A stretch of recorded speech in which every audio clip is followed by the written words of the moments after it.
All right, let's dive into one of the most intense, unforgettable chapters in the entire book of Genesis.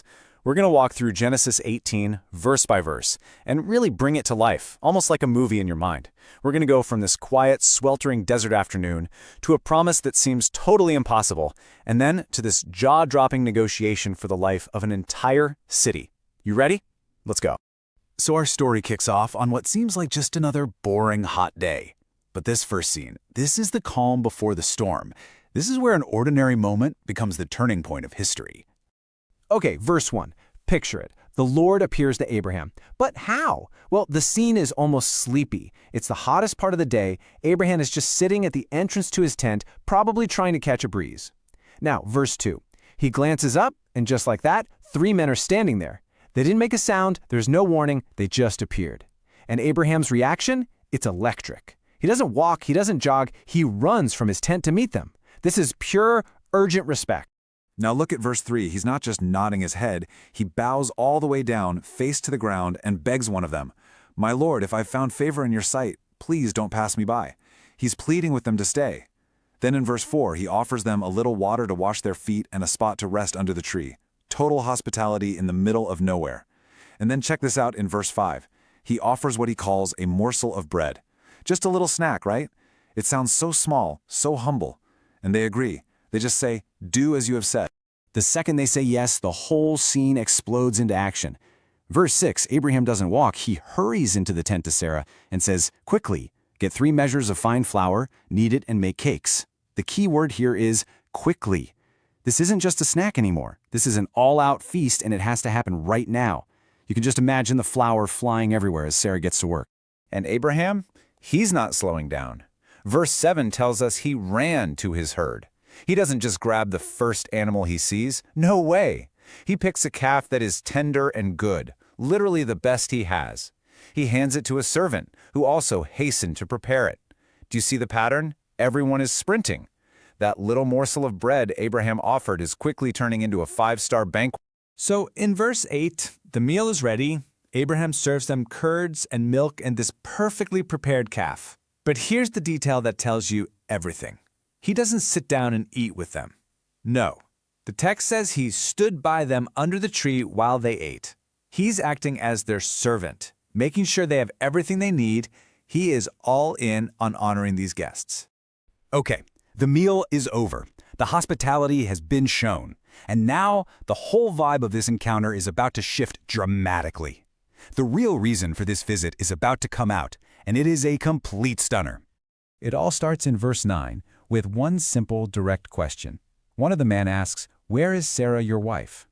Just like that, the spotlight swings from Abraham to the wife he thinks is hidden away in the tent. Abraham just replies, "She's in the tent." Simple enough. But he has no idea that this one question is the wind-up for a life-changing pitch. And then, verse 10, the bombshell. The visitor, who we now understand as the Lord, makes this incredible promise. "I will surely return to you about this time next year, and Sarah your wife will have a son." Now the text is brilliant here, because it immediately tells us Sarah is right there, listening from the tent flap. And then verse 11 gives us the reality check. Abraham and Sarah were old, way past the age of having children. This isn't just unlikely. This is biologically impossible. So what's Sarah's reaction?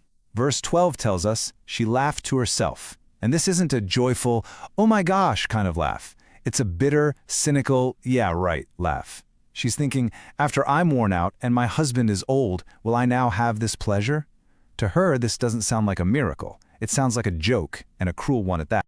But here's the thing, that to herself part didn't really work. In verse 13, the Lord turns to Abraham and asks, "Why did Sarah laugh?" He heard her silent, cynical thought. And then, in verse 14, he delivers maybe the most important line in the whole chapter. He asks, "Is anything too hard for the Lord?" That question just hangs in the air. It's a direct challenge to all human doubt. Well, Sarah is terrified. She's been caught. Verse 15 says she denied it. "I did not laugh," she says, because she was afraid. Her deepest doubt was just put on blast for everyone to hear. But the Lord's response is so calm and so final. He doesn't yell, he just says, "No, but you did laugh." End of discussion. He knows the truth. And just like that, the focus of our story zooms out. We go from this incredibly personal, family-level promise to something much bigger, a divine judgment that concerns the fate of an entire city. So in verse 16, the men get up to leave and they look out towards Sodom. Abraham, ever the good host, starts walking with them to see them off. And this is where we get this incredible insight in verses 17 through 19. The Lord basically thinks to himself, should I hide what I'm about to do from Abraham? And the answer is no. Why? Because Abraham is going to become a great nation, he's a source of blessing for the whole world, and God has chosen him specifically to teach his family about justice and righteousness. Abraham isn't just a servant, he's a partner. He needs to be in the loop. So the Lord lays it out. Verse 20, he says, "The outcry against Sodom and Gomorrah is so great and their sin is so grievous," that in verse 21 he says, "I will go down to see if what they have done is as bad as the outcry that has reached me. If not, I will know." You see, this isn't a rash, angry decision. This is presented as a deliberate divine investigation. Verse 22 gives us this really powerful image. The two other men head off towards Sodom, but Abraham remains standing before the Lord. He doesn't leave, he plants his feet. And then in verse 23, he steps forward and asks a question that gets to the very core of what is right and wrong. Will you sweep away the righteous with the wicked? What happens next is just unbelievable. Abraham, the guy who is just serving a meal with his head bowed, now stands up and becomes this incredibly bold lawyer, making a case face to face with God. So Abraham starts the bidding in verse 24. He says, "What if there are 50 righteous people in the city? Will you still destroy it and not spare it for the sake of the 50? And then in verse 25, he makes his brilliant argument. He appeals to God's own character. "Far be it from you to do such a thing. Will not the judge of all the earth do right?" And the Lord's answer in verse 26 is instant. "If I find 50 righteous, I will spare the whole place for their sake." And just like that, the negotiation has begun.